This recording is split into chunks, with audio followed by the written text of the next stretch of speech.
Hello বন্ধুরা, আজ আমি পুরোপুরি নিরামিষ বেগুনের রেসিপি তোমাদের কাছে নিয়ে এসেছি। বেগুন দেখো আমি লম্বা লম্বা করে কেটে নিয়েছি, নুন হলুদ আর একটু চিনি দেখো মাখিয়ে রেখেছি, তাহলে বেগুনের তেল কম টানবে আর বেগুনটাও দেখো নরম হবে, ভাজাটাও দেখো তাড়াতাড়ি হয়ে যাবে। এখানে দেখো ধনেপাতা কুচি রয়েছে, আচার দেখো এখানে রেখেছি,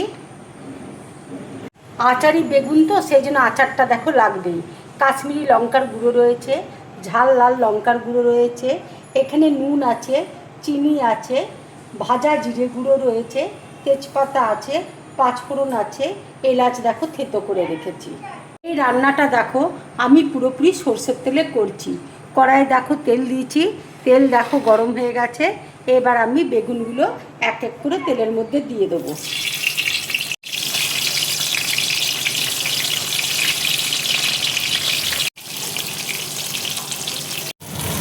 বেগুন দেখো ভাজা হয়ে গেছে, এবার আমি তুলে নিচ্ছি। বেগুন দেখো ভাজা হয়ে গেছে, বেগুন ভাজার দেখো একটু তেল আমি কমিয়ে দিলাম, বেশি তেল খাওয়া তো ভালো নয়, সেই জন্য আমি তেল একটু কমিয়ে দিলাম। এর মধ্যে দেখো তেজপাতা দিয়ে দিচ্ছি, শুকনো লঙ্কা দেখো ফোড়ন দিয়ে দিচ্ছি, এলাচ দেখো দিয়ে দিচ্ছি, পাঁচফোড়ন দেখো দিয়ে দিচ্ছি,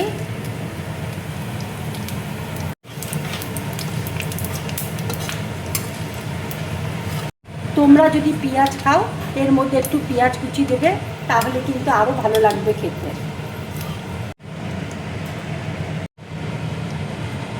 এর মধ্যে দেখো অল্প করে হলুদ দিয়ে দিচ্ছি, খুব দেখো হালকা মশলা দিয়ে আমি রান্নাটা করছি।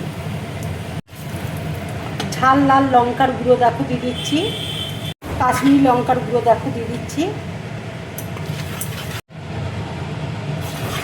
অল্প করে দেখো জল দিয়ে দিচ্ছি, আন্দাজ মতো দেখো নুন দিয়ে দিচ্ছি, অল্প করে দেখো চিনি দিয়ে দিচ্ছি,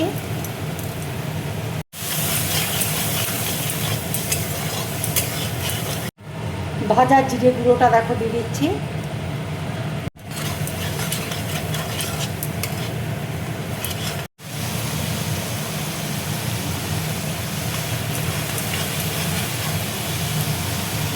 এবার দেখো আচারটা আমি দিয়ে দিচ্ছি।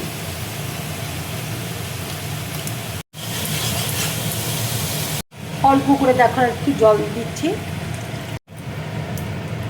এইভাবে রান্না করে তোমরা গরম ভাতের সাথে খাবে, খুব ভালো লাগবে খেতে। এবার দেখো বেগুনটা আমি দিয়ে দিচ্ছি, এবারে দেখো ধনেপাতা কুচি দিয়ে দিচ্ছি,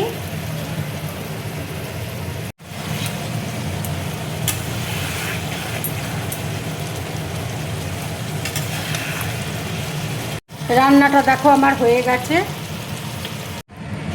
গ্যাসটা দেখো অফ করে দিচ্ছি। আমার এই রান্নার রেসিপিটা যদি তোমাদের ভালো লাগে তাহলে লাইক করবে, শেয়ার করবে আর ড্রিম ব্লগ চ্যানেলটাকে সাবস্ক্রাইব করবে। তোমরা বেশি করে কমেন্টস করবে, তাহলে আমার খুব ভালো লাগবে। নমস্কার।